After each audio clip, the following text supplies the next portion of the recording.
I've seen Shaggy.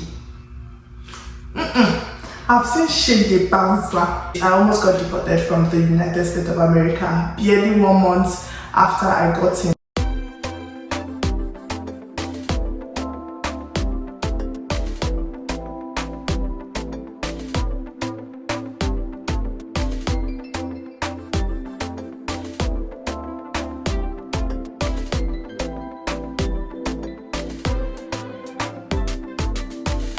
Hi beautiful people, welcome back to the channel. My name is Ayoola. I am a YouTuber from Nigeria based in Texas, and I am also an international student. If you're seeing my video for the very first time, welcome to the family. I hope you stay, and if you're a returning subscriber, you already know you're an answer to prayers. Thank you for always coming back. You guys are like my real OGs.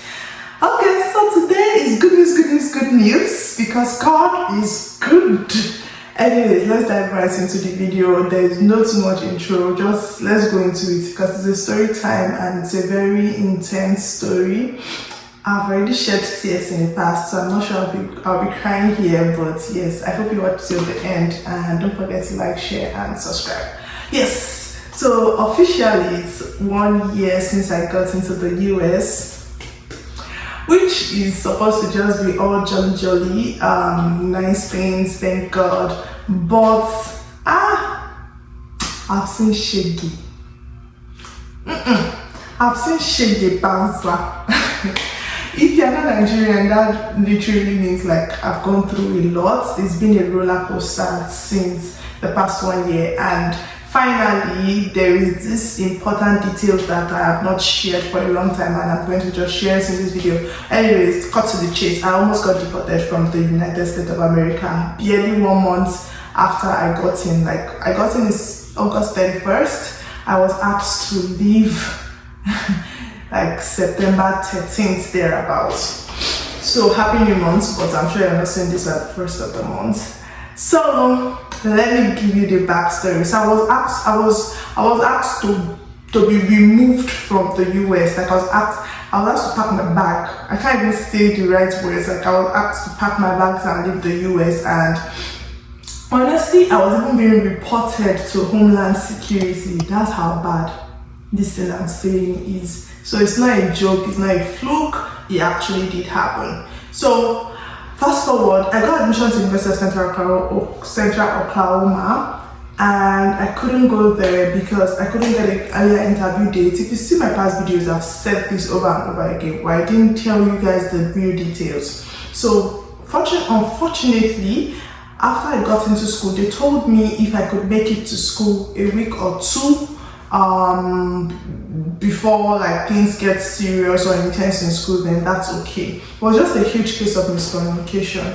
So I got to the US 31st. I reached out to my school. Oh, I'm around now, and I just wanted to like know what's up and go to the school, since they said I could resume. And they told me, oh no, you can't resume, school has started, the enrollment is about to end or something like that. And just gave me this whole cock and bull story that I should defer my admission. Deferring your admission means moving your admission to the next available semester, academic semester, which was supposed to be January 2023. So I didn't think there was anything wrong at the time. Get me? I was still enjoying the fact that I'm in the abroad, though. Everybody was saying, congratulations. So little did I know.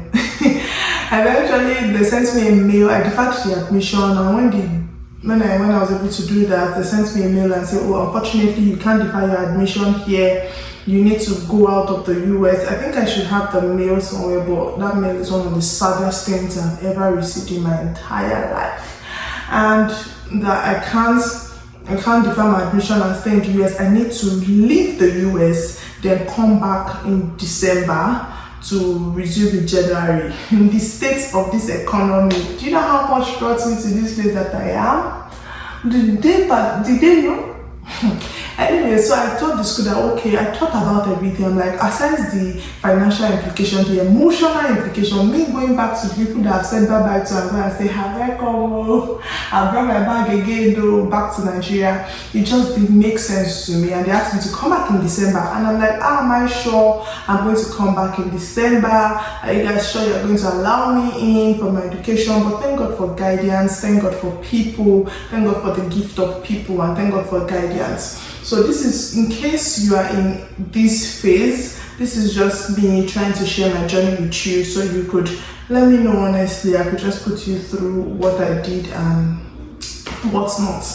Anyways, I sent a mail back to the school that okay, leaving the country is really not on the list. Is there any other option? And the next thing they told me, guys, was that oh, the only other option is for you to get admission from another US school and then go through a reinstatement process. So this is where the problem started. So a reinstatement process automatically meant that they are going to terminate my status, meaning I would now be illegal. So this is the part where my friends, I'm not technically not illegal, but I'll be out of status.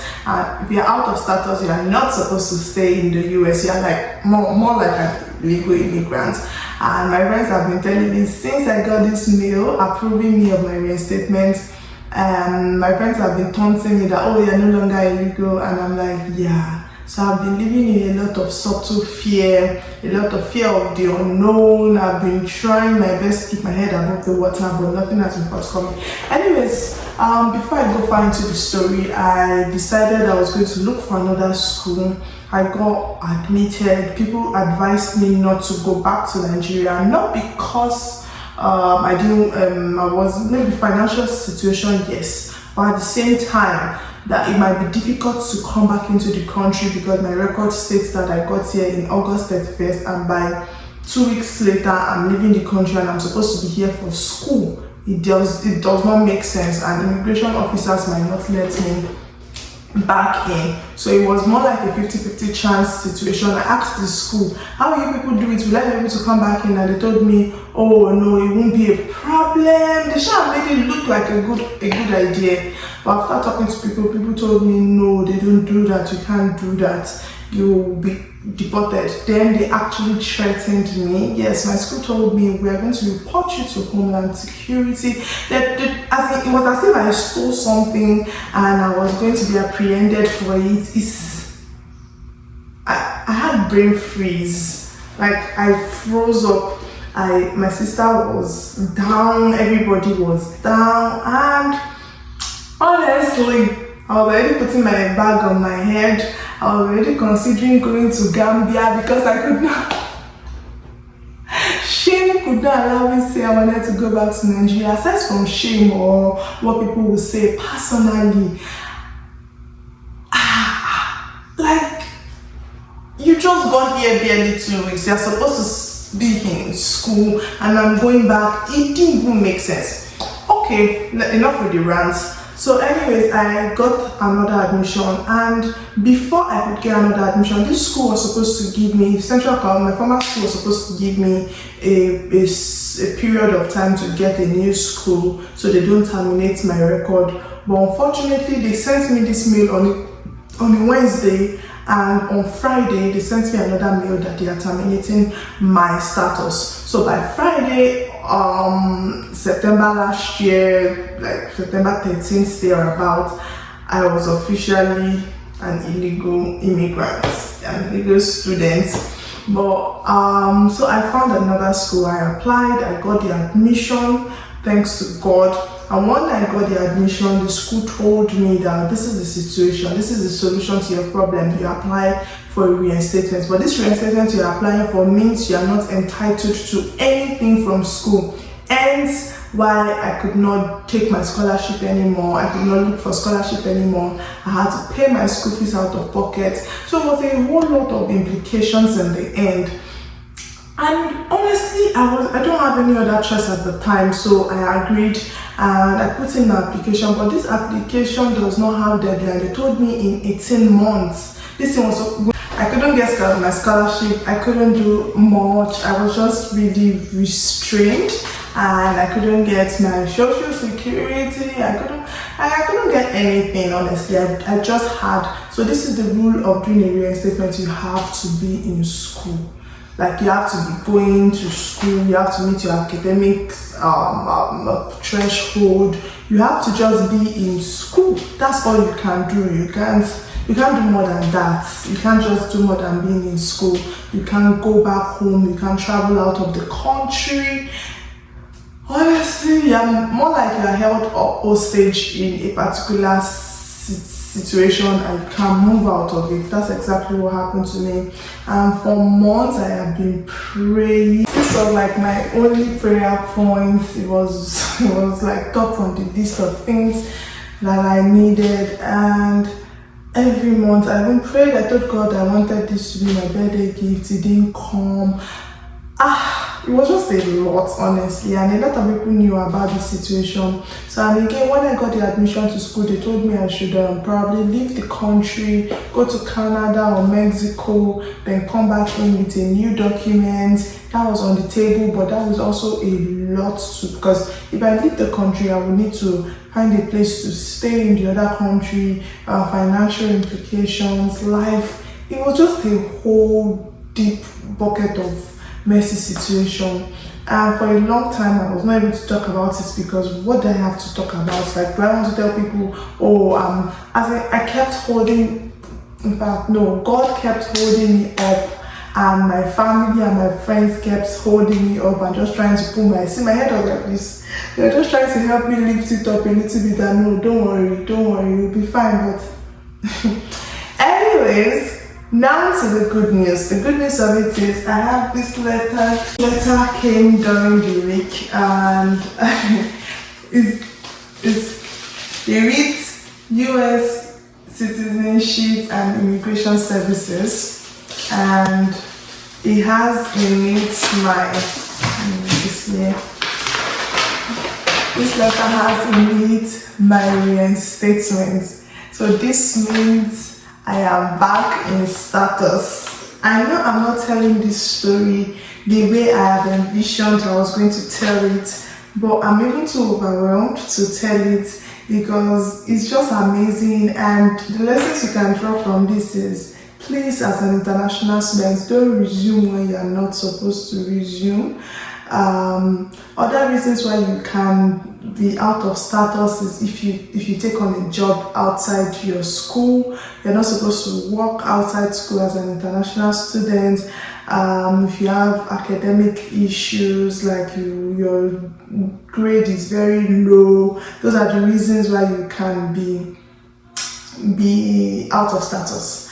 Okay, so finally I got this, and I waited 9 months to get this document. 9 months, and it reads approval notice. So I have been approved back into my F1 status. I know a lot of people might not understand this, because it's a very rare situation. At least to the best of my knowledge, not a lot of people go through what I went through, but I was almost deported. And I just want to let you know, if you are in any of the categories, either you got out of status for whatever reason, I don't know too much about it, but I'm willing to share the little knowledge I know about it. Please let me know, or I'll probably be able to just tell you what I did. I had to pay $400 and something for me to even be able to send this application in 9 months ago. This was in December, and nothing happened until August 25th, 2023.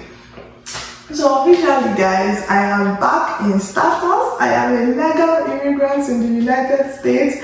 I am happy. I am currently looking for a job in school, because I know that will also happen. God will do everything in His own time. I'm looking for a job in school, and things are just falling in place. And I just want to let you know that relocating anywhere can be very tough for different reasons, but just know and just be with God. And another thing I wanted to mention before, my phone storage is so poor. I need to get a camera. My phone storage is so poor, it has been making me go back and forth on this gist, and that's why the gist is not flowing as it should. But let me just say what I want. No longer pray. What I did was, I got a series. I think I'll add the message here on the description. It's a message from my church. It's a joy series where you just need to rejoice. And I started dancing. I was dancing like David. I was dancing like David danced, as if I had received what I was waiting for. Even then I had not. But the way I danced, you would think I have this letter right here in my hand. And for a couple of months, that's what I've been doing. And I think that's like one of the legit reasons why this got here now. I think it could have come later, but God just made it happen. And yes, that's it. That's my testimony. That's my story. It's a little bit all over the place, but I hope you get the point. I was almost removed from the US, but God just did it for me. I was almost deported, and that's like my biggest shock I have gotten in the last 1 year of being here. Any other thing, God has been faithful. Anyways, even in this one, God has been faithful. So thank you guys for watching this video. I hope you like it. Let me know what you think about my story in the comment section. Don't forget to like, share, and subscribe. And if you have someone trying to do reinstatement or is in a fix, send this video to them and let them know that God still does miracles. I love you all, and I'll see you in my next video.